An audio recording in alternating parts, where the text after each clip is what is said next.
Hello అండి, అందరికీ నమస్కారం. దిస్ ఈజ్ హిమ. నేను మీ అందరికీ తెలుసు కదా. సో ఈ వీడియోలో ఏంటంటే దీపారాధన కుందు దీపారాధన చేశారండి. సో దీపారాధన ఇది దైవకమో యాదృచ్ఛికమో నాకు తెలియదు. దీపారాధన చేసినప్పుడు అది 3 times అలా కదిలిందంట. S1 టీవీ న్యూస్ ఛానల్ ఆయన సురేష్ గారు మీ అందరికీ తెలిసిందే. ఆయన ఫోటో స్టూడియోలో ఇది జరిగింది. సో ఆయన మౌళ్ళమ్మ అమ్మవారి భక్తుడు మాట, చాలా అపర భక్తుడు.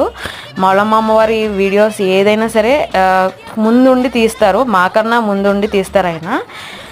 సో ఆయన ఫోటో స్టూడియోలో అయితే జరిగింది. ఇది ఎవరు క్రియేట్ చేసింది కాదు, నమ్ముకున్న వారికి కొంగు బంగారంగా కొలిచి నిలబెట్టు నిదర్శనం చూపించిన మౌళ్ళమ్మ అమ్మవారి మహిమలు అంతా ఇంత కాదు. అమ్మవారు నమ్మిన వారికి వెన్నంటే ఉంటుందండి. సో మౌళ్ళమ్మ అమ్మవారి ఆశీస్సులు అందరికీ ఉండాలండి. ఆ తల్లిని నమ్ముకుంటే చాలండి, కష్టాల్లో మనం వెన్నంటే ఉంటుంది. ఆ తల్లి ఆశీస్సులు అందరికీ ఉండాలండి. మనస్ఫూర్తిగా